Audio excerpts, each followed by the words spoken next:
क्या समस्याएं हैं, एक बार बताएंगे आप लोग?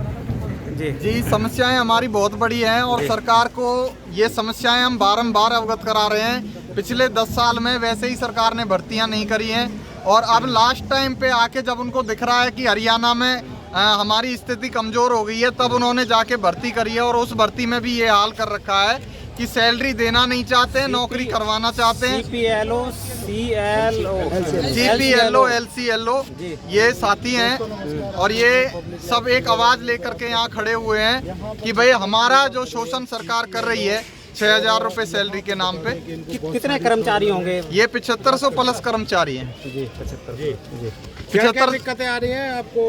सैलरी नहीं दे रहे हैं? सबसे बड़ी दिक्कत ये है जी कि पहले तो सैलरी के नाम पे हमसे सरकार ने धोखा कर दिया। धोखा इतना बड़ा किया है, जब 2 एग्ज़ाम देने के बाद एक आदमी सोचता है जब टेक्निकल ग्रेड का एग्ज़ाम दे और उसमें नेगेटिव मार्किंग के साथ 2 एग्ज़ाम दे दे, तो उस टाइम पे बंदा सोचता है कि मेरी सैलरी कम से कम मेरे को 35-40 हज़ार रुपये मिलेगी।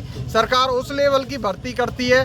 सरकार को बंदे चाहिए टैलेंटेड और कंप्यूटर बेस पे टेक्निकल ग्रेड का एग्ज़ाम लेने के बाद फिर सरकार हमें कह रही है कि भाई कुछ बंदों को तो मात्र 6,000 रुपये सैलरी देंगे और बाकी बंदों को 0 सैलरी दे रहे हैं। 60% बंदों को 0 सैलरी दी है।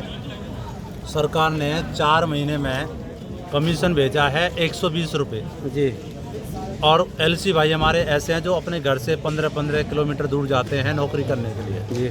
और मीटिंग बुलाता है Z क्रीम D क्रीम जो डिपार्टमेंट DC ऑफिस होता है उसमें जी। और अपने घर से तेल लगाते हैं, अपने नेट फूटते हैं, अपने मोबाइल में काम करते हैं, सारा काम। और सरकार नौकरी क्या सैलरी क्या दे रही है? 0 सैलरी। आज तक 5.5 महीने हो गए।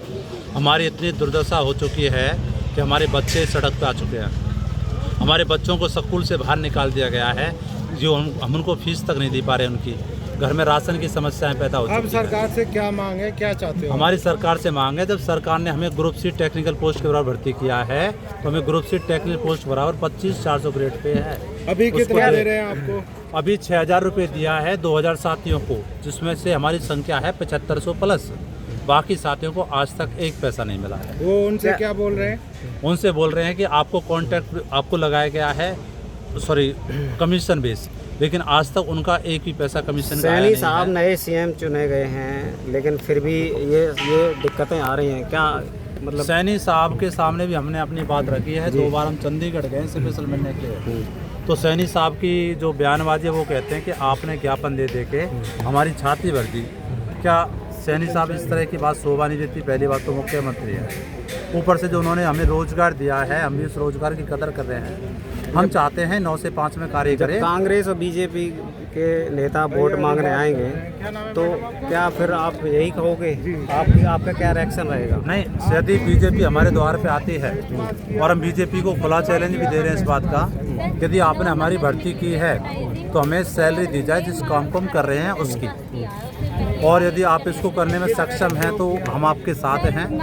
यदि आप इसमें सक्षम नहीं हो पा रहे हैं तो हम तो हाथ जोड़ते हैं। हमारे गांव में भी घुसने की कोशिश करता है, हम गांव में किसी प्रतिनिधि को नहीं घुसने। ये जितने भी साथी देख रहे हैं कि लोग BJP से कितने परेशान हैं और वो सामने मतलब कह रहे हैं, खुला कह रहे हैं कि भैया अगर आप हमारी नौकरी हमारी सैलरी नहीं दोगे तो गांव में घुसने की भी ज़रूरत नहीं है। BJP वालों के लिए इन जो कर्मचारियों ने खुला चैलेंज दिया हुआ है। आप हम और भी जानेंगे भाई जी, आप भी क्या नाम है? मैं तेज बालू जी और जिला पलवल से हूँ जी। मैं आपकी मीडिया के माध्यम से बस सरकार को ये अवगत कराना चाहता हूँ, जो अन्याय इन युवा वर्ग के साथ में सरकार कर रही है वो इस अन्याय को बंद करे।